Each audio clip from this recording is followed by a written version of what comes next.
Lewis Hamilton is going to test drive a Ferrari car before the official start of the season, even though Mercedes tried to stop him and wouldn't let him do what Ferrari wanted.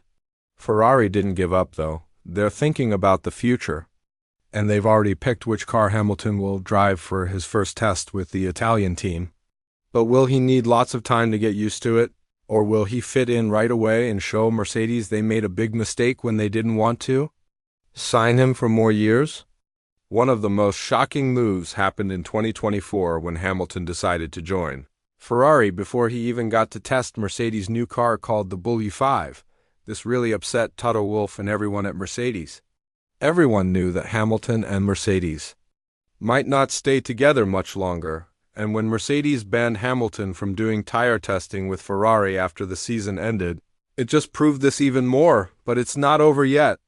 Lewis Hamilton has been allowed to test a Ferrari car before the new season starts, thanks to something called the TPC rule, which lets teams test older cars. This rule says that any team can test a car from the 3 years right before the current championship year. This means Ferrari knows exactly what they're doing, and the car Hamilton will test is called the F1 to 75, which is the car from 2022. If you remember, this is the car that Charles Leclerc used to win 2 of the first 3 races and had a big 46-point lead over Max Verstappen before upgrades and bad decisions by the team boss Mattia Binotto hurt Ferrari's chances. When people asked about Hamilton getting used to the new team and the testing that will happen after the season ends, team boss Fred Vasseur said, "I'm not sure that Hamilton needs tons of hours to get used to the car. He's good enough to be fast on the first day, or at least very soon.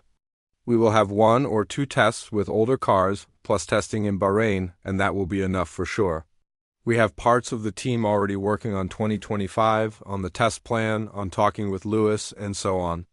But when it comes to the race team, it's not something I'm thinking about right now."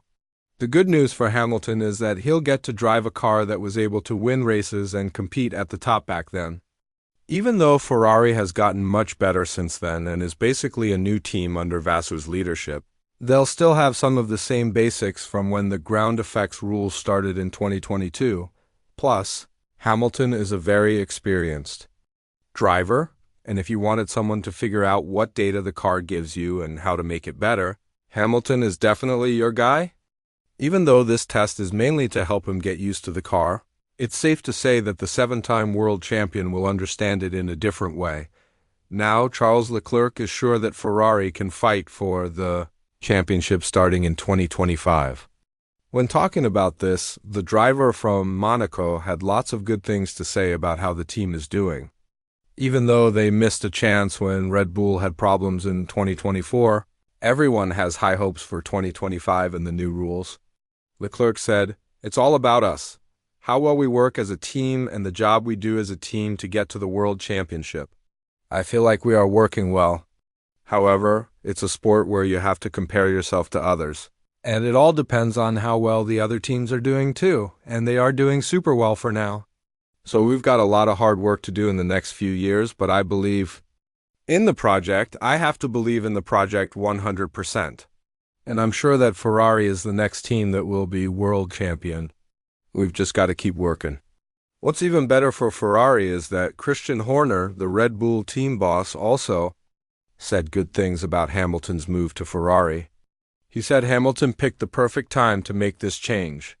Horner explained more and said that Hamilton would be a huge challenge for Max Verstappen and his team starting in 2025. He added, "Hamilton is obviously leaving a very comfortable place, one that he knows very well after more than 10 years. So that will be a change for him." Leclerc is another fast driver, but Ferrari is a team that looks like they are getting stronger for sure. A driver as good as Lewis is always going to be tough to beat. He could be jumping to the right team at the right time. He's obviously seen things that made him choose to change teams because he believes in Ferrari's future. So that is going to be really interesting to see how that works out. Obviously, this is going to be a good change for Hamilton because we know how he feels about the current car he has to drive. Whether we like it or not, people will keep saying that he and George Russell don't drive the same car, no matter if this can be proven or not. The latest things Toto Wolff has said also show that Hamilton's announcement made it easier for the team to let everyone know they are splitting up with him, because Hamilton has diehard fans who would blame the team no matter what happened. But the fact that Mercedes didn't talk to other drivers and put all their trust in Hamilton and then go out in public and say stuff like this doesn't really match up with what's actually happening in the team. When talking about Hamilton leaving Mercedes, Wolff said it's actually helping the team and that he didn't try to convince Hamilton to stay because he knew it would happen sooner or later. He added, "I absolutely knew Lewis would leave. I just couldn't understand why he changed to another team before we knew if we were going to be good enough to win. It also didn't give me any time to react. I had to make emergency calls to our partners, and I possibly missed out on talking to other drivers who had already signed contracts a few weeks earlier, like Leclerc and Lando Norris. But I like the situation. It helps us because it avoids the moment where we need to tell the sport's most famous driver that we want to stop working with him. What's even more weird is that Mercedes chose to sign a 1+1 contract with Hamilton on purpose. Whether we like it or not, this is business at the end of the day. And they knew they wouldn't have Hamilton available for a longer time.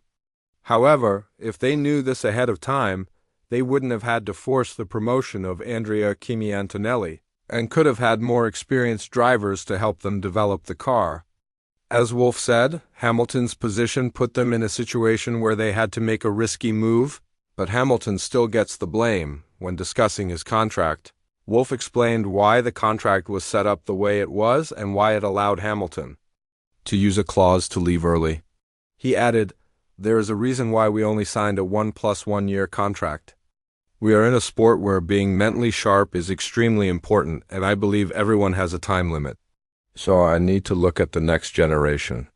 It's the same in soccer. Managers like Sir Alex Ferguson or Pep Guardiola saw it coming in.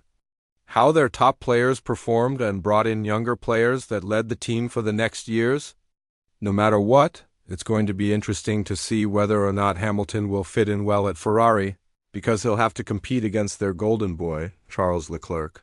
What would be even more interesting is to see how the fans will accept such a legend coming to the sport. Obviously, team battles are going to happen, and while Ferrari has made their chances of winning the team championship in 2025 much better, they might have created a bad situation between these two drivers if things go wrong quickly on the track. With all this in mind, what do you think about Hamilton's test? And more importantly, do you think Mercedes made a mistake by letting him go and allowing Ferrari to use his skills starting in 2025? Let us know in the comments below. And if you're interested in the latest calendar changes from 2026 onwards, make sure to check out the video that's appearing on your screen right now.